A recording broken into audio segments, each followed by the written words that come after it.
आज राष्ट्रवादी का बरं? कालपर्यंत भाजप, आज राष्ट्रवादी. मी पण हा विचार केलेला नव्हता. शेवटच्या क्षणावर मी हा विचार केलेला आहे.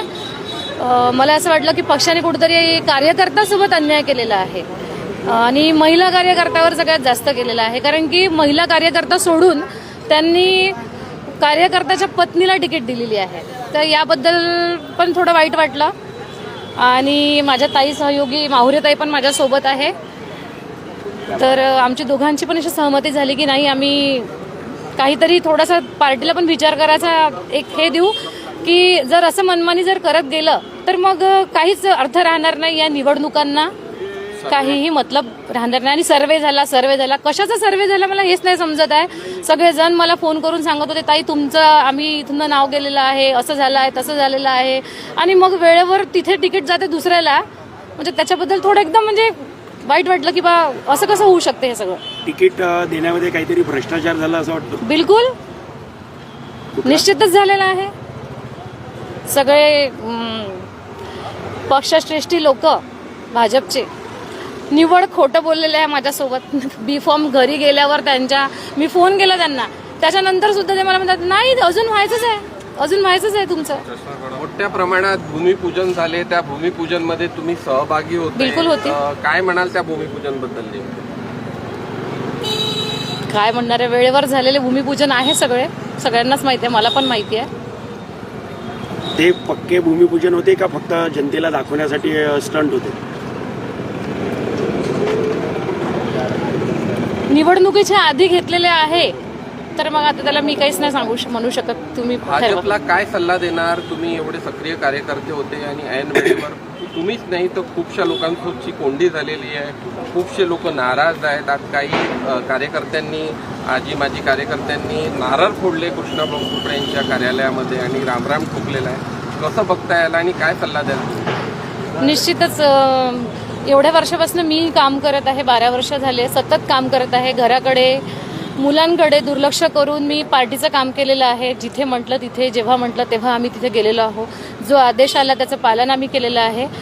पण कार्यकर्त्याला तिथे म्हणजे जागा नाही आहे, न्याय नाही आहे. आणि भरपूर कार्यकर्ता झाले आहे. बहुतेक त्याच्यामुळे पण त्यांना थोडासा माज आलेला आहे असं मला वाटतं. ताई, आता आपण फॉर्म भरलेला आहे, उमेदवारी मागितलेली आहे. कुठल्या पक्षाकडून आपल्याला उमेदवारी मिळालेली आहे आणि कुठल्या प्रभागात आहे? मी प्रभाग 23 मध्ये ओपन महिलामध्ये उमेदवारी मागत आहे. कारण माझ्या सहयोगी ताई माहुरे ताई यांनी ब मध्ये ओबीसी महिलामध्ये कॅटेगरीमध्ये त्यांनी मागितली आहे तिकीट. आणि शरद पवार राष्ट्रवादी काँग्रेस तुतारी इथनं मी लढणार. असा प्रचाराला समोर जाणारा ताई, कारण की ज्यांच्याकडे तुम्ही आता प्रचाराला जाल ते सुद्धा भाजप कार्यकर्ते आहेत, तर तुम्ही घडवलेले आहेत. कसं आता बघता या प्रचाराला? मला सकाळपासून सतत कंटिन्यू कॉल येत आहे की तुझ्यासोबत अन्याय झालेला आहे सारिका, तू समोर जा, आम्ही तुझ्यासोबत आहोत. मोठ्या प्रमाणात माझ्यासोबत पूर्ण जण आहे. शेवटच्या क्षणावर मी हा विचार केलेला आहे. माझाच एकटीचा विचार नाही आहे, भरपूर लोकांचा विचार माझ्यासोबत आहे आणि मोठ्या ताकदीने मी इथे आलेली आहे. कोणते मुद्दे घेऊन जाणार आहेत मतदारांपुढे? विकासाचे जे पण विकासाचे मुद्दे आहे, सडक आहे, नाली आहे, रस्ते आहे आणि महिलांच्या ज्या समस्या आहे, ज्या काही थोडासा जो एरिया आहे तर तिथे काही विकास झालेला नाही आहे, तर त्यांच्या समस्या सोडवण्याचा प्रयत्न नक्की करू. माहुरे ताई, कालपर्यंत ज्यांची आपण जिंदाबाद मुर्दाबाद करत होते, आज तुम्ही त्यांची पक्षात हे केलेलं आहे, पदार्पण केलेलं आहे, काय म्हणाल याच्यावर? माझं नाव वंदना माहुरे. माझं BA final MSW first year झालेलं आहे. यामध्ये भाजप पार्टीचं असं आहे, मी 17 वर्षापासून काम करत आहे. पण तिथल्याच लेवलवर आहे. मला समोरची लेवल आजपर्यंत मिळालेली नाही. मी आशाच करत राहिली की मला ही लेवल मिळेल.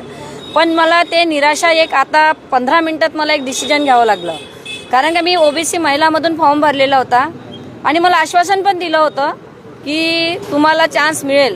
पण अगदी ज्या महिलेला यांनी चान्स दिला ती महिला 2017 मध्ये अगदी निवडणुकीच्या 15 दिवसाच्या आधी रॅली वगैरे अशी प्रवास केला आणि आता अगदी निवडणुकीच्या 8 दिवसामध्ये फक्त 2 दिवसामध्ये ती महिला दिसली. तर एकाएकी त्यांनी तिला डिसिजन घेतलं की तिकीट देण्याचं. हे आम्हाला खूप वाईट वाटलं. का बरं म्हणजे याच्यामध्ये कसं आहे, गरिबांनीच म्हणजे जाग्यावर राहून आणि मोठे लोकांनीच निवडणूक लढावं हा एक निर्णय झालेला आहे.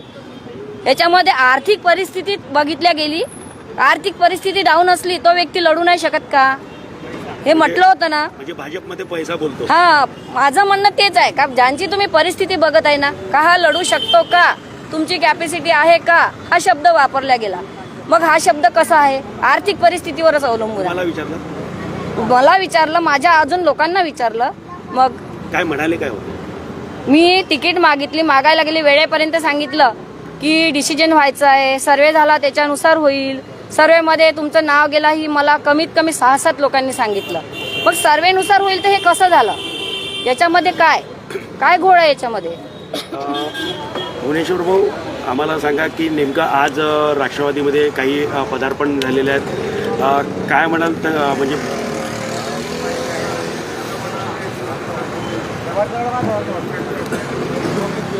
काय म्हणाल, आज राष्ट्रवादी काँग्रेसमध्ये काही पदार्पण झालेले आहेत ऐन मोक्यावर, म्हणजे लास्ट मुवमेंटमध्ये.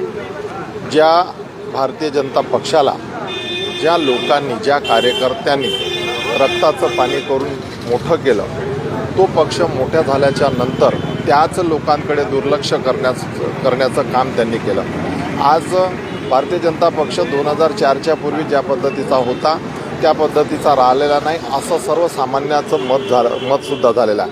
आजचे हे तळागाळातले जे कार्यकर्ते आहे, आपल्या सारिकाताई असेल किंवा वंदनाताई असेल आणि अनेक त्यांचा मोठा वर्ग हा जो आहे, यांनी का कारण आहे याचं हा निर्णय घेण्याचा, कारण यांच्यावर जो अन्याय झालेला आहे, जे निकष असायचे भारतीय जनता पक्षाचे, म्हणजे इतरत्र पक्षाचा, काँग्रेस पक्ष असेल किंवा इतरत्र पक्ष असेल, त्या पक्षापेक्षा चांगले निकष भारतीय जनता पक्षाचे होते, परंतु ते निकष आता मोडले गेले. अजिबात त्यांचा कार्यकर्त्याचं काही घेणं देणं नाही. त्यांच्याकडे सत्ता आली की मग त्या सत्तेचा यंत्रणेचा उपयोग करून त्याचा फायदा मिळवून घ्यायचा, किंवा आता त्या लोकांच्या गरजा राहिल्या नाही. अशा परिस्थितीमध्ये ह्या लोकांचा निर्णय अतिशय चांगला झाला. आज शरद पवार साहेबांनी ज्या पद्धतीने काम केलेलं आहे आपल्या सगळ्यांना माहीत आहे. ह्याच ज्या महिला आज निवडणुकीला तयार आहेत, यांना 50% रिझर्वेशन देण्याचं काम पवार साहेबांनी केलं आणि मला आनंद आहे यांचा, सारिकाताई असेल, वंदनाताई असेल की आणि त्यांचा ज्या ग्रुपचा, की त्यांनी माननीय शरदचंद्र पवार साहेबांना निवडलं. अलीकडच्या काळामध्ये 6-6, 7-7 पक्ष कार्यरत आहेत, परंतु त्या पक्षावर अविश्वास दाखवून आमच्या पक्षावर राष्ट्रवादी काँग्रेस पक्ष, शरदचंद्र पवार गुटावर यांनी विश्वास टाकला, त्याचा मला अभिमानसुद्धा आहे, आनंदसुद्धा आहे. भाऊ, कालपर्यंत यांची विचारसरणी वेगळी होती, आज आपल्या पक्षाची विचारसरणी वेगळी आहे, कसं का समीकरण हे जुळेल? विचारसारणी ह्या लोकांची, तळागाळातला कार्यकर्ता जो असतो त्याची विचारसारणी असते फक्त आणि फक्त विकासाची. विकासाच्या पलीकडे काहीच नाही. त्यांनी काम करावं. त्यांनी आजपर्यंत 10-10, 12-12, 20-20 वर्षापासून ह्या लोकांनी त्या पक्षाला, ज्या पक्षाचे काहीच इथं नव्हतं, पूर्व नागपूरमध्ये 2-4 नगरसेवकसुद्धा येत नव्हते, तर ते 24-24, 25-25पर्यंत त्यांनी आणले. 25-25 नगरसेवक ह्या लोकांनी आपल्या भरोशावर, आपल्या मेहनतीवर आणले आणि आज त्यावेळेस त्यांना डावलून ज्या पद्धतीने हे केलेलं आहे, ते त्याच्यासाठी विचाराचं काही नाही आहे, परंतु जो पक्ष सन्मान देऊ शकते, त्यांच्या विचाराला अनुकरून चालू शकते, अशा विचारासाठी जुळलेत. म्हणून आमच्या विचाराला कुठल्याही पद्धतीचा भिन्नता नाही. भाऊ, तुमच्यावर थेट आरोप आता करण्यात येत आहे की शरद पवार गुटकडे उमेदवार नाही होते म्हणून भाजपचे उमेदवार घेतले, असा थेट आरोप तुमच्याकडून युती तुटल्यामुळे आपल्याकडे उमेदवार नव्हते असं सगळं त्यांना वाटते, परंतु चांगल्या लोकांची त्यांना कदर करता आली नाही, म्हणून ते लोक इकडचे तिकडे गेलेत. याच्यापेक्षा आमचं काय होते त्याच्यापेक्षा तुम्ही तुमचं पहा, तुमचे कार्यकर्ते का इकडे तिकडे जाऊन राहिले, का त्यांच्यावर अन्याय होऊन राहिला, याचा विचार कुठेतरी व्हायला पाहिजे ना. हो, किती उमेदवार आपण लढवत आहोत शरद पवार गुटचे आणि आम्ही एबी फॉर्म वाटलेले आहेत. आम्ही ज्या विचारधारेशी जो काँग्रेस पक्ष होता, आम्ही ह्या काँग्रेस पक्षाला पक्ष मानत नव्हतो, हा एक विचार मानत होतो, हा देशाचा आत्मा मानत होतो. परंतु अलीकडच्या काळात काँग्रेससुद्धा आपण एखाद्या वेळेस आम्ही आजपर्यंत असा विचार करत आलो की MIM, वंचित ह्या आघाड्या BJPच्या बी टीम्स आहेत, अशी आमची मान्यता होती, परंतु ती धारणा किंवा मान्यता ती चुकीची आहे. अलीकडच्या काळात आता जे दिसून राहिलं, कालच्या ज्या तिकीटच्या डिक्लेरेशन झालं किंवा जी आमची आघाडी तुटण्यात आली, तर त्याच्यामुळे असं वाटतं की भारतीय जनता पक्षाचा बी टीम जर कोण असेल तर हे काँग्रेस पक्ष आहे. आणि त्याचं तुम्ही नागपूर शहराचं जर अवलोकन केलं तर तुम्हाला लगेच लक्षात येईल. विजयचा दावा कसा ठोकता भाऊ नेमकं जर बघितलं गेलं तर प्रभाग 23मधून आणि इतरही तुम्ही एवढी उमेदवारी वाटलेली आहे. ज्या लोकांनी भारतीय जनता पक्षाला एवढं मोठं केलं ते लोक माझ्या खांद्याशी खांदा लावून आहेत. त्याच्यामुळे विजयाकडे जाण्याची वाटचाल हेच सुरुवात झाली आणि त्यांच्याकडचे चांगले कार्यकर्ते तुटणे हे त्यांचा पतनाचा मार्ग इथून इकडे सुरू झाला. पुढच्या काळात नक्कीच आम्ही सगळं दाखवून देऊ.